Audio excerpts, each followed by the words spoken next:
Bonjour à toutes et à tous. Vous avez été admis en première, deuxième ou troisième année de formation en soins infirmiers.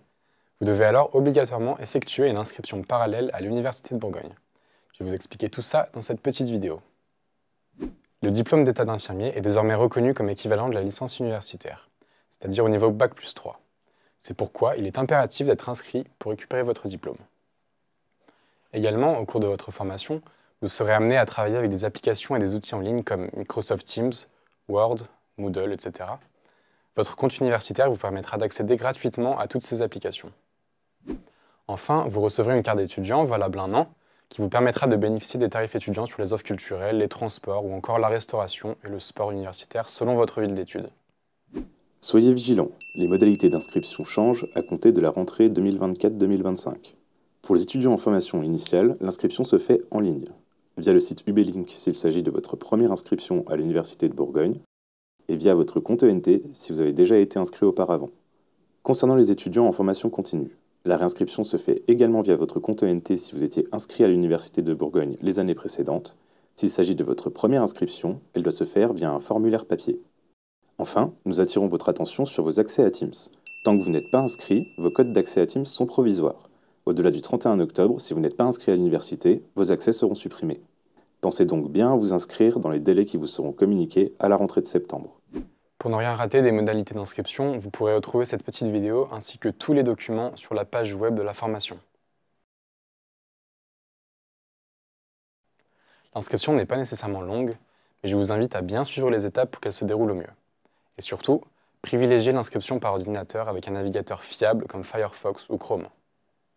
La toute première étape consiste à aller sur le site du Crous pour payer la contribution de vie étudiante et de campus, obligatoire avant toute inscription. Même si les boursiers ne payent pas cette contribution, ils devront aussi s'enregistrer sur le site pour obtenir comme les autres étudiants l'attestation CEVEC. Et si vous êtes en formation continue, vous n'avez pas besoin de fournir cette attestation. Vous devrez également préparer votre numéro INE ou INES que vous pouvez retrouver sur le relevé de notes du baccalauréat ou des examens passés. Votre numéro OPI, s'il s'agit de votre première inscription, ou votre numéro étudiant, s'il s'agit d'une réinscription. Pour obtenir votre numéro OPI, vous devez faire suivre le préfixe P23 par votre numéro de dossier Parcoursup.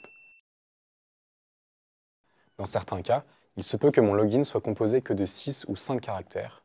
Je dois alors rajouter 1 ou 2 zéros entre P23 et mon numéro de dossier. Au total, mon numéro OPI devrait être composé de 10 caractères. Si c'est votre première inscription et que vous avez été admis via Parcoursup, vos identifiants pour accéder à la plateforme d'inscription seront votre numéro OPI et votre date de naissance. Si vous n'avez pas candidaté via Parcoursup, votre numéro OPI vous sera communiqué par votre IFSI. Vous devrez également préparer une photo d'identité, une copie de la pièce d'identité, une copie de certificat de participation à la journée défense et citoyenneté, une copie du dernier diplôme obtenu et une copie de l'attestation de bourse si vous êtes concerné. La deuxième étape consiste à compléter le formulaire d'inscription.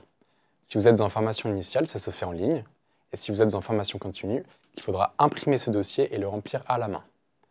À la différence des autres étudiants, l'inscription pour les étudiants en IFSI est gratuite. Il faut bien faire attention à cocher la case étudiant infirmier lorsqu'on vous demande votre statut pour ne pas régler les frais d'inscription.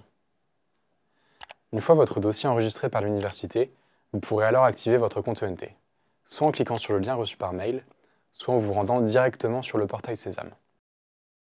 Bien sûr, si vous avez déjà votre compte, vous pouvez ignorer cette étape. La dernière étape consiste à envoyer les pièces justificatives pour finaliser votre inscription.